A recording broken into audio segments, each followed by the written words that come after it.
할렐루야. 오늘도 매일의 묵상으로 나아가시는 우리 성도님들 반갑습니다. 또 한 해 코로나의 어려운 상황이 여전히 계속되고 있지만 매일의 묵상의 말씀을 붙들면서 또 사모하는 여러분들에게 하나님의 은혜가 함께 하시기를 축복합니다. 오늘 말씀은 고린도전서 6장의 말씀을 함께 묵상하려고 합니다. 6장의 말씀을 살펴보면 그리스도인들이 세상 법정을 대할 때 어떻게 해야 되는지, 또 우리의 몸을 어떻게 지키고 또 거룩하게 나아가야 되는지에 대한 말씀을 오늘 주고 계십니다. 저는 오늘 고린도전서 6장 가운데 마지막 구절인 19절과 20절 말씀을 먼저 읽고 또 묵상하는 시간을 갖도록 하겠습니다. 19절 20절 말씀 제가 한번 봉독하도록 하겠습니다. 너희 몸은 너희가 하나님께로부터 받은 바 너희 가운데 계신 성령의 전인 줄을 알지 못하느냐. 너희는 너희 자신의 것이 아니라 값으로 산 것이 되었으니 그런즉 너희 몸으로 하나님께 영광을 돌리라. 아멘. 하나님께서는 아담과 하와를 창조하시고 인간에게 자유의지를 주셨습니다. 왜냐하면 하나님은 우리가 로봇처럼 기계적으로 하나님을 예배하기를 원하지 않으셨기 때문입니다. 그들에게 자유를 주시고 스스로의 의지와 또한 선택으로 주님께서 영광받고 경배받기를 원하신 것이죠. 아담의 범죄는 이렇게 인간에게 자유의지를 주신 것에 대한 방종의 모습을 보여주시는 것이고, 그 결과 또한 그 자신의 선택으로 인해서 오게 되는 것입니다.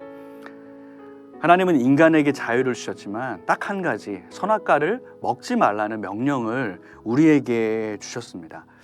여러분, 그렇다면 왜 하나님께서 선악과를 주셨을까요? 먼저 그것을 생각해 보길 원합니다. 선악과를 주신 이유는, 그 이유를 생각해 보자면 바로 하나님의 하나님 되심을 기억하라 하는 것입니다. 그리고 그것이 하나님과 인간 사이에 넘지 말아야 될 선으로 바로 이 선악과를 주셨다는 것입니다. 마치 이게 땅 따먹게 할 때 선을 주어져서 그 선을 넘어가면 아웃이 되듯이 하나님의 하나님 되심, 또한 피조물인 인간의 인간됨, 그 경계를 선악과를 통해서 주셨다는 것입니다. 그런데 인간이 그 선을 넘어가면서 방종과 죄악으로 이어지게 되어진 것입니다. 로마서 6장 23절 말씀, 죄의 싹은 사망이요 하나님의 은사는 그리스도 예수 우리 주 안에 있는 영생이니라 말씀하신 것처럼 그 결과는 결국 사망으로 이어지게 되는 결과를 낳게 되었습니다. 하나님은 창조 때부터 우리에게 자유를 주셨습니다. 하지만 죄로 인해서 하나님과의 관계가 깨어지며 자유가 아닌 죄악된 모습으로 인간은 살아가게 되었습니다. 그리고 죄의 종으로 죄 가운데 묶임 속에서 살아가게 되어줍니다. 하지만 예수 그리스도께서 이 땅 가운데 오시면서 십자가와 부활로 그 죄의 사슬을 끊어버리시고 우리에게 다시금 자유를 허락하여 주신 것입니다. 그 주님께 믿음으로 나아가는 자에게는 죄에서 이 자유함을 얻게 하시고 다시금 우리에게 자유를 허락하여 주신 것입니다. 이렇게 된 우리는 이제 어떻게 살아가야 할까요? 이 아담과 하와처럼 하나님이 주신 자유를 자기 마음대로 써서 방종하는 모습, 죄악으로 다시 가야 할까요? 결코 그렇지 않습니다. 우리는 결코 그렇게 할 수 없습니다. 오늘 우리가 보고 있는 고린도전서 6장 12절 말씀에 보면 쉬운 성경 버전으로 보면 이렇게 기록하고 있습니다. 내게는 무엇이든지 할 수 있는 자유가 있다. 이것은 여러분이 내세우는 표어입니다. 맞습니다. 하지만 모든 것이 다 유익한 것은 아닙니다. 이렇게 말씀하고 계십니다. 이 사도 바울도 우리에게 물론 자유가 있지만 그렇게 자유롭게 하는 모든 것이 유익한 것이 아니다. 그것이 오히려 나를 죄로 인해서 얽매이는 것이 될 수 있다라는 것을 이야기합니다. 대표적인 것이 바로 음행입니다. 18절 말씀에 보면 사람이 범죄하는 모든 죄는 몸 밖에 일어나는 것이지만 음행은 자신의 몸에 죄를 짓는 것이다 라고 말씀합니다. 그렇기 때문에 너희가 그렇게 음행하지 말라 이렇게 권면하고 말씀하고 계신 것입니다. 이 시간에 우리는 먼저 어떤 존재인가를 좀 생각해 보고 싶습니다. 오늘 말씀에 비추어서 우리는 어떠한 존재인가, 우리의 정체성은 무엇인가, 바로 오늘 말씀 가운데 우리는 하나님의 성전이라고 말씀하시는 것을 기억하시길 바랍니다. 예수님으로 인해서 자유함을 얻은 우리의 존재가 무엇이냐면 바로 너희는, 그냥 너 자신이 아니라 너희는 하나님의 성전이다 라고 말씀하고 계십니다. 19절 말씀 다시 한번 제가 읽어보겠습니다. 너희 몸은 너희가 하나님께로부터 받은 바 너희 가운데 계신 성령의 전인 줄을 알지 못하느냐.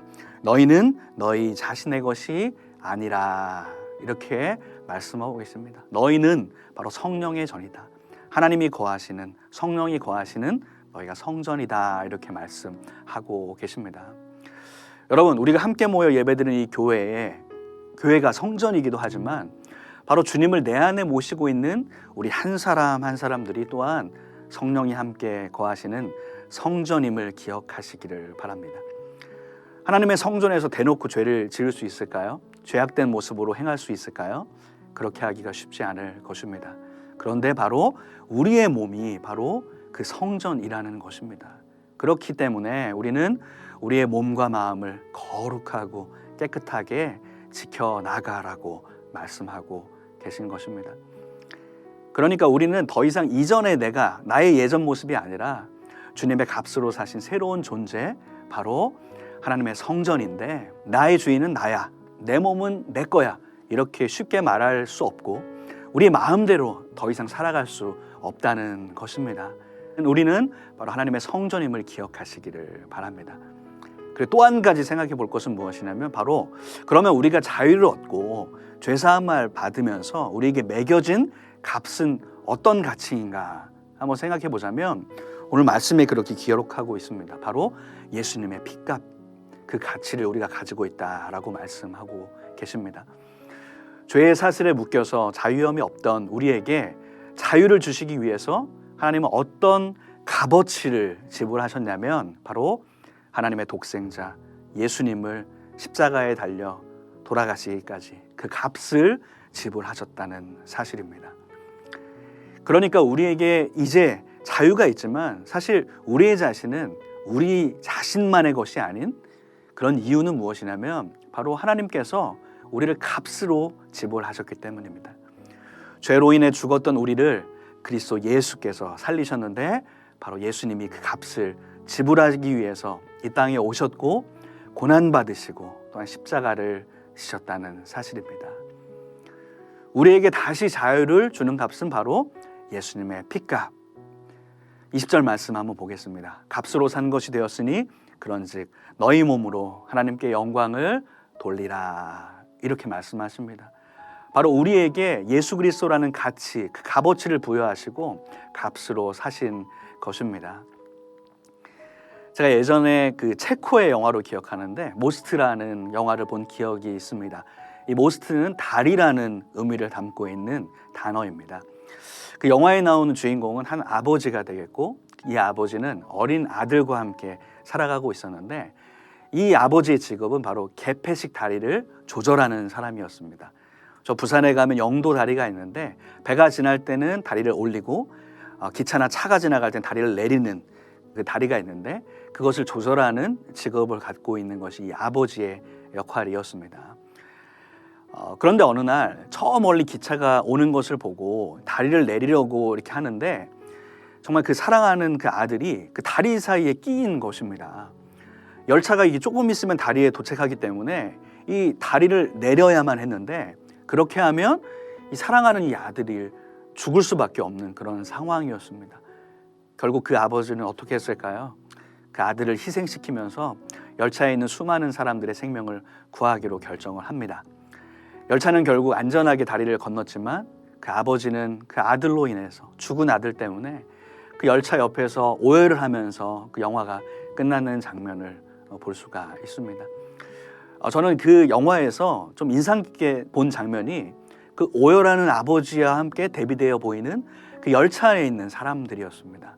그 열차 안에 있는 사람들은 어떤 사람들은 잠을 자기도 하고 노래를 부르기도 하고 음식을 먹기도 하고 너무나 평안하게 자유를 누리고 있었습니다.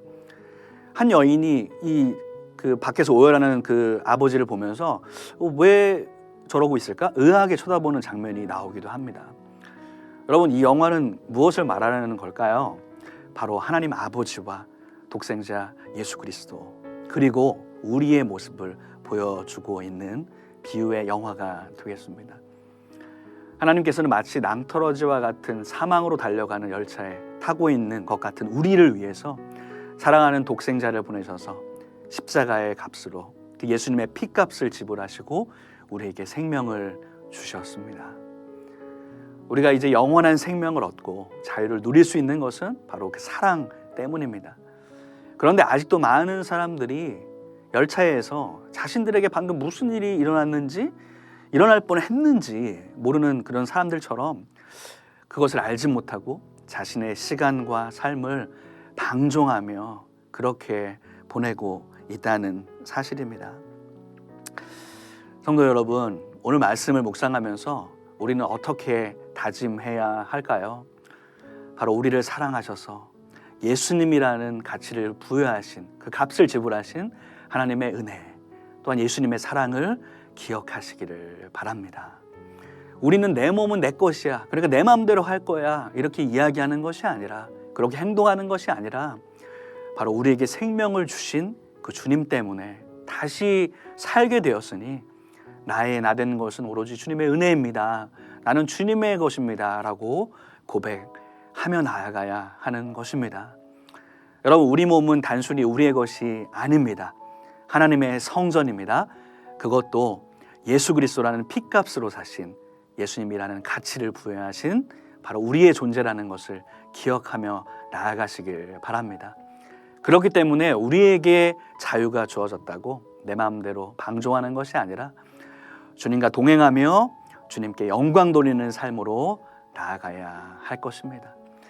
고린도후서 3장 17절 말씀 읽고 말씀 마무리하도록 할까요? 주는 영이시니 주의 영이 계신 곳에는 자유가 있느니라. 아멘. 이러한 진정한 자유의 기쁨을 누리시기를 주님의 이름으로 축원합니다.